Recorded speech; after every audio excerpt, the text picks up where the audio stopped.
हरिओम। मेरा नाम रोहित कुमार नापित है और मेरा टॉपिक नियम है। तो आइए सबसे पहले हम अष्टांग योग को जानते हैं। अष्टांग योग क्या है? अष्टांग योग 3 शब्दों से मिलकर बना है। अष्ट प्लस अंग प्लस योग बराबर अष्टांग योग।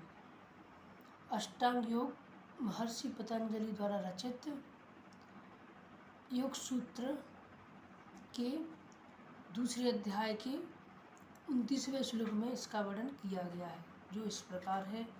यम नियम आसन प्राणायाम प्रत्याहार धारणा ध्यान समाधि अष्टांगानि। यम ये 8 अंग बताए गए। महर्षि पतंजलि ने 8 अंग बताए हैं।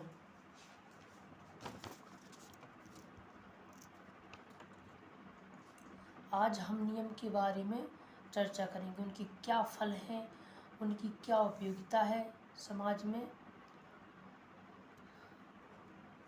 तो नियम है शौच संतोष तपः स्वाध्याय ईश्वर प्रणिधानानि क्रिया नियमः, जो दूसरे पाद के 32वें श्लोक है।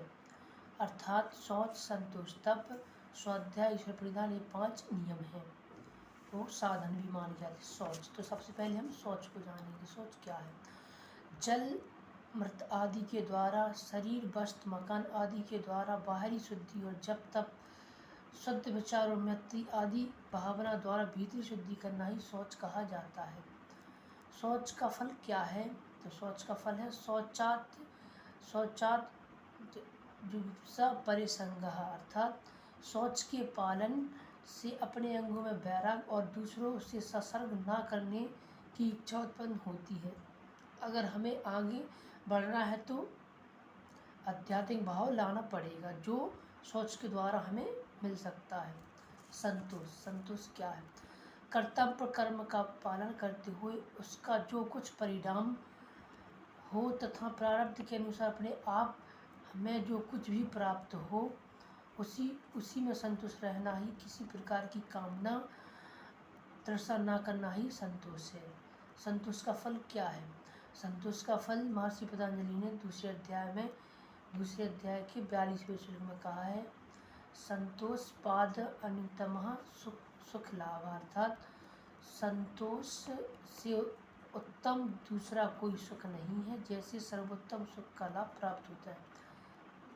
संतोष के उत्पन्न होने से हमें सर्वोत्तम सुख प्राप्त होता है।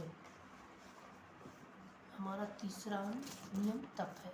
तप क्या है? तप को जानें। तप अपने वर्ण आश्रम परिस्थिति और योग्यता के अनुसार स्वर्ग का पालन करना और उसके पालन में शारीरिक या मानसिक कष्ट प्राप्त हो उसे सहज सहन करना ही तप कहा जाता है। तप अर्थात द्वंद्व को सहना, जैसे शीत गर्मी अच्छा बुरा आदि को सहना ही तप है।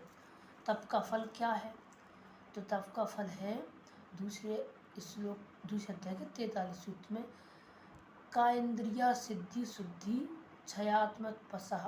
तप के प्रभाव से जब अशुद्धि का नाश हो जाता है तब शरीर और इंद्रियों की शुद्धि हो जाती है, स्वाध्याय हो जाती है। अपना अगला है स्वाध्याय। स्वाध्याय 2 शब्दों की मेल से बना है। स्व प्लस अध्याय, अर्थात स्वयं का अध्ययन करना ही स्वाध्याय है। जैसे वेद शास्त्र महापुरुषों के लेख आदि का पठन पाठन और भगवान के नाम या इष्ट देव के मंत्र का जप करना ही स्वाध्याय कहलाता है। स्वाध्याय के फल क्या है?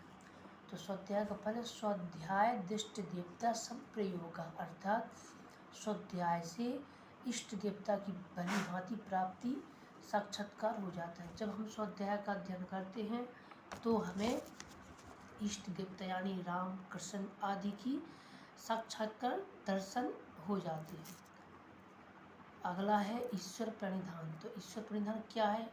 ईश्वर के नाम रूप लीला धाम गुण और प्रभाव का श्रवण कीर्तन करना तथा कर्मों को भगवान को अर्पित कर देना ही ईश्वर प्रणिधान है। जो भी हम कर्म करें उन सब कर्म को कर अच्छे या बुरे उन्हें भगवान को समर्पित कर देना ही ईश्वर प्रणिधान है। तो ईश्वर प्रणिधान का फल क्या है?